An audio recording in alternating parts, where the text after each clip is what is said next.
Olá pessoal, eu sou Kim Almeida, diretamente do canal Intelectos Apologética, trazendo para vocês um assunto interessante, mas também muito polêmico.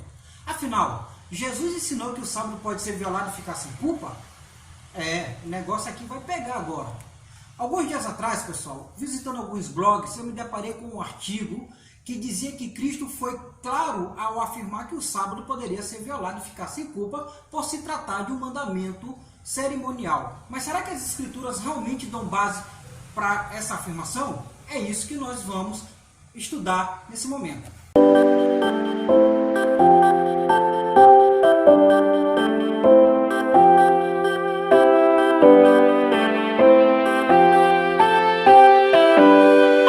Então, pessoal, será que realmente Mateus capítulo 12, verso 5, deixa claro que o Senhor Jesus ensinou que nós poderíamos violar o sábado? Antes de nós entrarmos na análise do texto de Mateus, eu gostaria de convidar vocês para que a gente pudesse ler 2 Pedro, no capítulo 1, no verso 20 e 21, que diz o seguinte: sabendo primeiramente isto, que nenhuma profecia das Escrituras é de particular interpretação, porque a profecia nunca foi produzida da vontade de homem algum, mas os homens santos de Deus falaram inspirados pelo Espírito Santo. Esse texto, pessoal, já nos deixa entender que nós não podemos fazer de um verso isolado uma verdade paralela. E agora eu gostaria que nós entrássemos para analisar Mateus no capítulo 12, no verso 1 ao verso 2. O texto diz o seguinte: naquele tempo passou Jesus pelas searas em um sábado, e os seus discípulos, tendo fome, começaram a colher a espiga e a comer. E os fariseus, vendo isso, disseram-lhe: eis que os teus discípulos fazem o que não é lícito fazer no sábado. Pessoal, a problemática já começa no verso 1 e no verso 2, porque na visão dos fariseus, colher, ou o ato de espigar, que é o colher por necessidade, e o limpar o grão, seria um trabalho que seria proibido no sábado. Mas será que realmente as Escrituras defendem esse ponto? É isso que nós vamos analisar, tanto a questão do texto como o contexto. E nós começaremos pela questão do colher a espiga no sábado. Ok, pessoal, eu gostaria de trazer dois pontos interessantes para que nós possamos entender a questão do colher o milho no sábado. O primeiro ponto encontra-se em Levíticos capítulo 18, verso 3, que diz o seguinte: não farei segundo as obras da terra do Egito, em que habitastes, nem farei segundo as obras da terra de Canaã, para a qual eu vos levo, nem andareis nos seus estatutos. Farei segundo os meus juízos, e os meus estatutos guardareis para andares neles. Eu sou o Senhor, vosso Deus.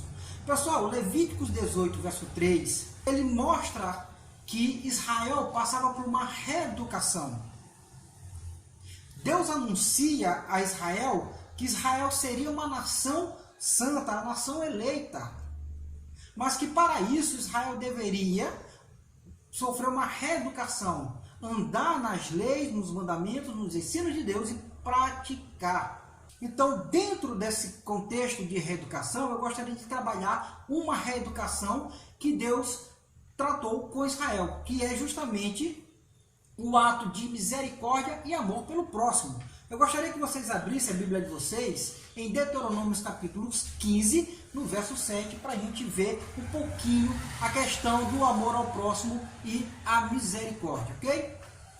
O texto diz o seguinte: quando entre ti houver algum pobre de teus irmãos em alguma das tuas portas, na terra que o Senhor teu Deus te dá, não endurecerás o teu coração, nem fecharás a tua mão a teu irmão que for pobre.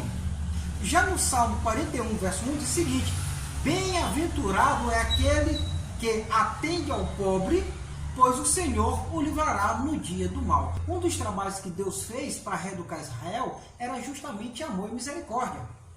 Israel era uma nação que, saindo do Egito, ela conhecia apenas duas línguas: o medo e a dor. Era uma nação dura de coração. E Deus trabalhou a questão do amor pelo seu próximo e o amor por Deus.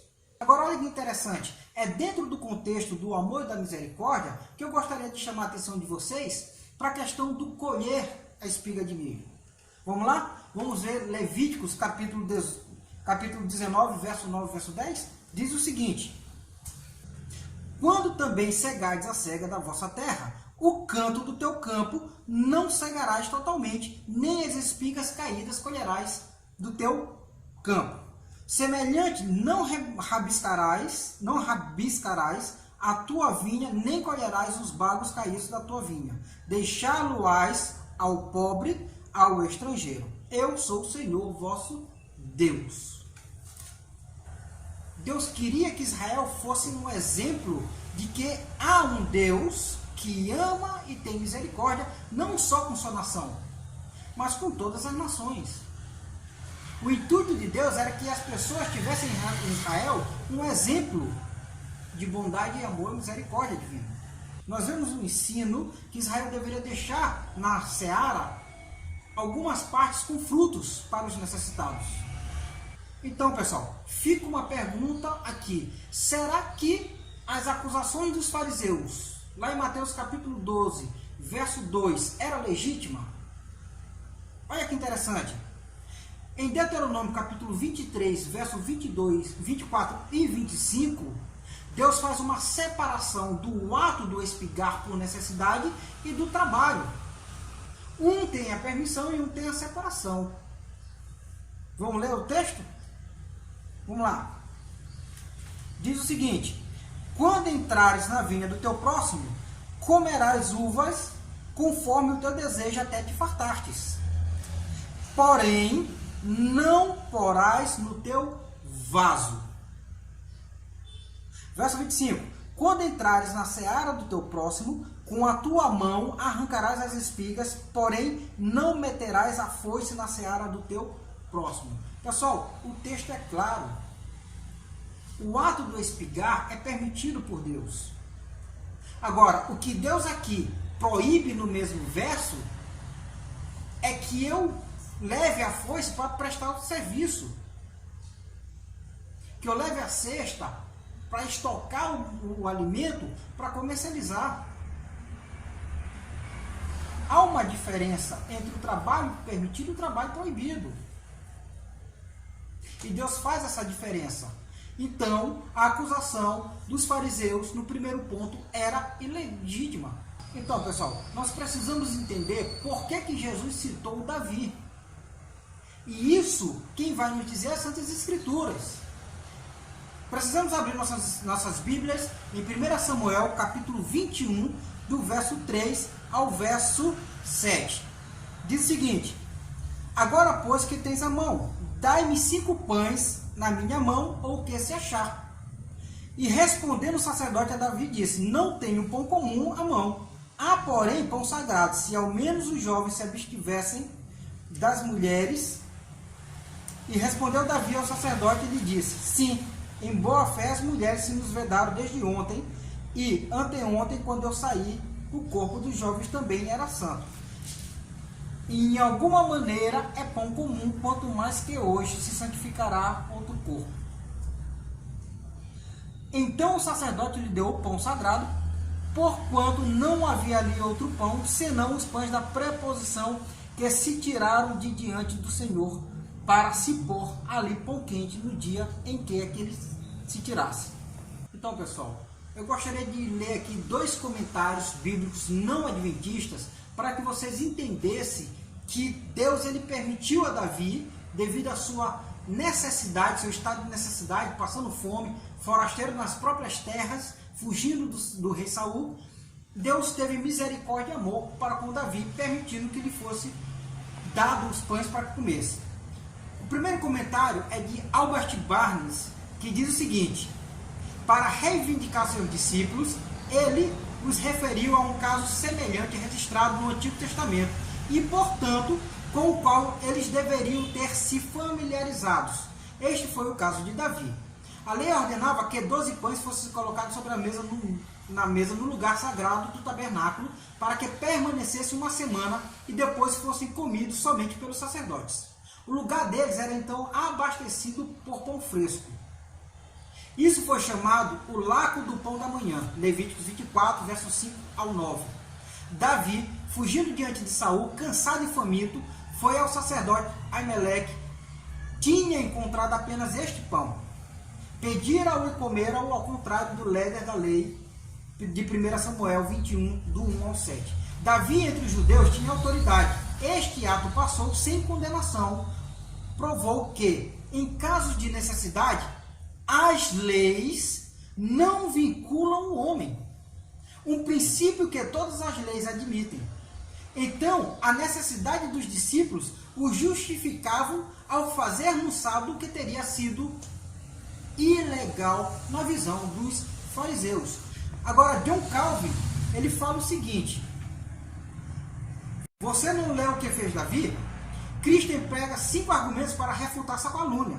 Primeiro, ele pede desculpa para os seus discípulos, alegando o exemplo de Davi. 1 Samuel 21, verso 6. Enquanto Davi estava fugindo da ira de Saul, ele solicitou provisões ao sumo sacerdote, Aimeleque. E não havendo comida comum, ele conseguiu obter uma parte do pão sagrado. Se a necessidade de Davi o desculpasse, o mesmo argumento deveria ser admitido no caso de outros. Daí resulta que as cerimônias da lei não são violadas quando não há violação da piedade. Ok? Agora Cristo dá como certo que Davi estava livre de culpa, porque o Espírito Santo concede elogios ao sacerdote que permitiu que ele participasse do pão sagrado. Quando ele diz que não era lícito comer esse pão, mas apenas para os sacerdotes, devemos entendê-lo para se referir à lei comum. Eles comerão aquelas coisas com as quais a expiação foi feita, consagrar e santificá-los. Mas um estranho não deve comer deles, porque eles são santos. Êxodo 29, 33. Se Davi tivesse tentado fazer o que fosse contrário à lei, teria sido em vão que Cristo defendesse o seu exemplo. Pelo que havia sido proibido para um determinado fim, nenhuma necessidade poderia ter tornado legal. Então, Cristo, mais uma vez, Cristo cita um exemplo que encaixa com a situação da legalidade por lei. O princípio da piedade. É isso que ambos os comentaristas defendem. Ambas as situações, eles estavam em estado de necessidade. E mais vale a misericórdia e o amor do que as acusações. Então, pessoal, resta ainda uma pergunta. Será que Mateus capítulo 12, verso 5, Jesus está realmente ensinando que o sábado pode ser violado e a gente ficar sem culpa? Ou ele estava trabalhando uma visão dentro da visão dos fariseus? Será que ele está dizendo que os mandamentos de Deus podem ser transgredidos sem uma consequência? É isso que nós vamos agora analisar com muita atenção. Okay? Gostaria que vocês abrissem a Bíblia de vocês agora no verso 5, que diz o seguinte: ou não tendes lido na lei que aos sábados os sacerdotes no templo violam o sábado e ficam sem culpa? Aqui é uma pergunta. Pessoal, primeiro ponto, a lei ela não diz que o sacerdote violava o sábado.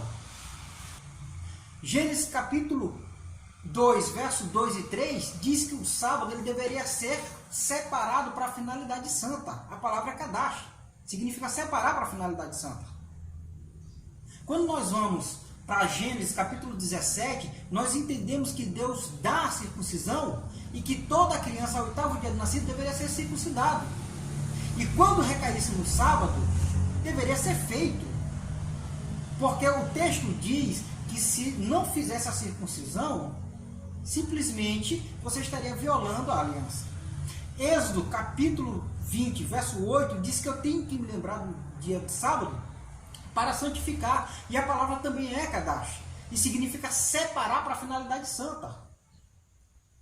Isaías 58, verso 13, Deus diz que eu devo honrar o sábado fazendo não a minha própria vontade. Então nós precisamos entender o seguinte: a lei em momento algum, ela diz que um serviço santo vai violar o sábado. O verso 5 de Mateus 12 diz o seguinte: não tendes lido na lei que aos sábados sacerdotes violam o sábado e ficam sem culpa? A palavra bebelu, ela significa transgredir, violar, quebrar, tornar cerimonialmente impuro. É quando você comete uma desobediência. Posso entender como uma ação ou como uma omissão, desde que seja uma desobediência. A lei, ela permite ao sacerdote fazer, ou qualquer pessoa fazer qualquer serviço santo no sábado. Êxodo capítulo 20, verso 8, diz que o sábado deveria ser lembrado para a finalidade santa, santificado, Kadash. Isaías 58, 13 diz que no sábado deve ser honrado, fazendo não a minha própria vontade, mas a vontade de Deus. E é nesse ponto, pessoal, que eu quero trabalhar. Será que realmente o serviço sacerdotal era uma desobediência? Abra sua Bíblia no livro de Números, capítulo 28, verso 9 e verso 10. Diz o seguinte: as ofertas nos sábados, nas luas novas, na Páscoa, nos dias das primícias. Porém, no dia de sábado, 2 cordeiros de 1 ano sem mancha e 2 décimas de flor de farinha misturada com azeite, em oferta de manjares com a sua libação. Holocausto é do sábado, em cada sábado, além do holocausto contínuo e a sua libação. Pessoal, o que nós devemos entender é que Deus ordena, autoriza o sacerdote por lei, pela sua própria palavra, que ele realize o serviço no sábado. Que serviço é esse? O serviço do sacrifício diário. Agora, no sábado deveria ser em dobro. Por quê? Porque o sábado é um dia especial. Como é que pode ser violação se o sacerdote tem autorização por lei e autorização de Deus? Como é que pode violar o sábado, tornar cerimonialmente impuro, ineficaz, se é um serviço santo? Eu gostaria, pessoal, nesse momento, de ler para vocês os últimos 2 versos da nossa análise de Mateus, para que nós possamos entender que tanto Davi, quanto os discípulos, como o próprio sacerdote, realizavam algo dentro do plano da misericórdia divina. Nenhum deles transgrediram, nenhum deles violaram. Mas, na realidade, os fariseus foram desonestos nas suas acusações, assim como esse blog está sendo desonesto com as Santas Escrituras.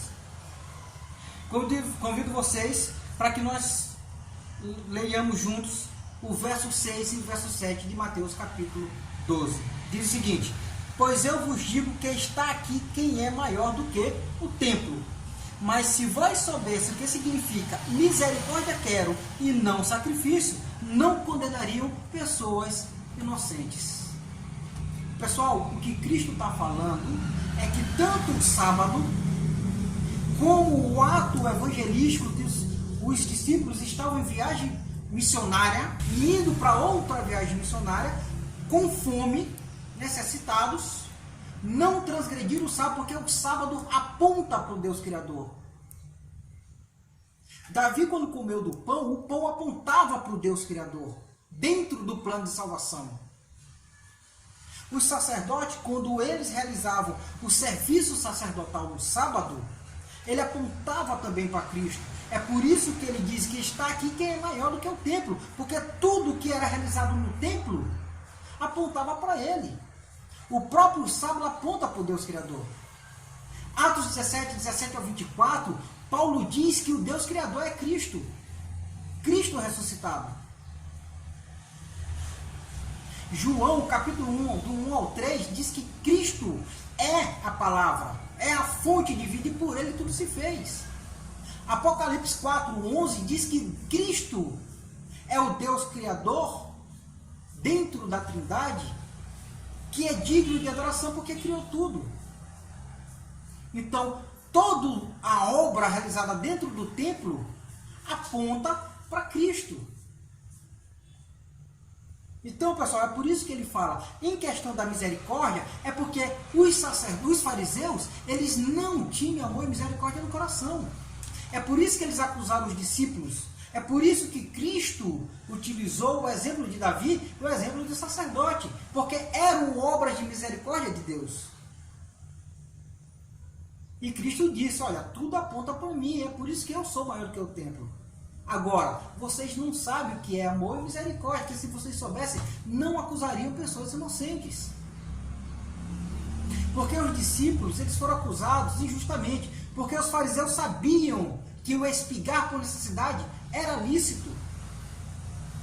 desde que não fosse o trabalho, desde que você não violasse o sábado, desde que você não transgredisse o princípio do dia da preparação. Colher em dobro para ter no sábado, que é diferente de você estar em uma viagem, em uma situação de necessidade. E os fariseus sabiam disso, porque lá no livro de Ruth, Ruth praticou o espigar. Ela praticou o espigar. E eles sabiam disso porque é lei. Então, pessoal, eu gostaria de fechar o nosso raciocínio com dois textos e um comentário bíblico, ok? Para que nós possamos encerrar o nosso raciocínio. O primeiro texto está em João, verso 7, do 19 ao 23, eu vou ler o 23, que diz o seguinte: por causa de Moisés, vos haveis dado a circuncisão, vós circuncidais o homem no sábado. Nesse texto, Cristo aponta para a obra da misericórdia divina que os fariseus realizavam sem considerar como algo que violasse o sábado. Agora, olha que interessante. O sacerdote violava com o serviço santo, mas eles não com a circuncisão? Não seria Deus a mesma fonte de santificação, tanto do serviço sacerdotal como da própria circuncisão? Sim. Não seria Deus a mesma fonte de santidade do sábado com a fonte de santidade do pão, da preposição? Sim. Por isso que Cristo disse que os fariseus não sabiam o que era misericórdia. Apegados muito na questão de acusar, eles esqueciam a finalidade verdadeira da lei, que era amor, misericórdia. O outro verso, pessoal, e isso recai sobre uma pergunta interessante, mas será que Cristo falou o que falou? Ele disse o que disse? Será que Cristo quis dizer o que ele quis dizer realmente quando ele fala que o sacerdote violava, quando ele usa a palavra bebelu, que significa realmente transgredir e violar o sábado? Será que a palavra bebelu ela pode aparecer num texto no seu sentido literal de violar, mas não sendo aplicado literalmente a uma situação real de violação? A resposta é sim. Quando nós vamos para Atos capítulo 24, verso 6, Paulo ele é acusado de tentar violar o templo. E a palavra é bebelu no mesmo sentido de Mateus capítulo 12, do verso 5. Agora, olha que interessante. Paulo não viola e não tenta violar o sábado, e muito menos o templo. A acusação dos fariseus era uma acusação falsa. Quando Cristo usa a palavra bebelu, violar, dos sacerdotes, era justamente para ensinar que tratava de um ato de misericórdia, trabalhando dentro da visão dos fariseus. E aí, pessoal, que eu quero ler o último comentário bíblico para nós termos uma noção realmente da situação que Cristo queria passar no verso 5 de Mateus capítulo 12. Gostaria de ler para vocês aqui o comentário de John Calvin, que diz o seguinte sobre o verso 5: que no sábado os sacerdotes profanam o sábado. Este é o segundo argumento pelo qual Cristo prova que a violação do sábado, da qual os fariseus reclamavam, estava livre de toda culpa. Porque nos sábados é lícito matar animais em sacrifício, circuncidar crianças e fazer outras coisas relacionadas à adoração de Deus. Lembra da palavra Kadash? Lá em Êxodo capítulo 20, verso 8 e Gênesis capítulo 2, 2 e 3? Exatamente. É isso que ele está defendendo. Daí resulta que os deveres de piedade não são inconsistentes em nenhum grau um com o outro. Mas se o templo santifica operações manuais relacionadas com sacrifícios e com todo o serviço externo, a santidade do verdadeiro e espiritual templo tem maior eficácia em isentar seus adoradores de toda a culpa, enquanto eles estão cumprindo os deveres de piedade. Agora, o objetivo que os discípulos tinham em vista era apresentar a Deus as almas que foram consagradas pelo Evangelho. Matthew Salzinho olha para este argumento. Quando Cristo diz que os sacerdotes profanavam o sábado, a expressão não é estritamente precisa e é acomodada a seus ouvintes, porque quando a lei ordena que os homens se abstenham de seus empregos, não os proíbe de realizar os serviços da religião. Mas Cristo admite que, para ser verdade, pode parecer que é assim aos olhos das pessoas ignorantes e ficam satisfeitos em provar que os trabalhos realizados no templo não são ofensivos a Deus. Pessoal, o que Cristo está querendo dizer é que se os discípulos estivessem errados por estarem obedecendo a Deus, por estarem recebendo um ato de misericórdia e amor no estado de necessidade, Davi também estaria errado. Os sacerdotes também estariam errados ao realizar um serviço santo no sábado, em prol da humanidade, em prol do plano de salvação, obedecendo à vontade de Deus, obedecendo à ordem de Deus. E se os discípulos estão errados, Davi está errado e o sacerdote está errado, lá em João, quando Cristo diz assim, para não transgredir a lei de Moisés, vós circuncidais o homem no sábado, os fariseus também estariam errados. É por isso que Deus diz que eles não conheciam a misericórdia e o amor. Pessoal, eu encerro dizendo o seguinte, cuidado com alguns argumentos desses blogs. Às vezes, a mentira parece tanto verdade que a própria verdade quase se torna mentira.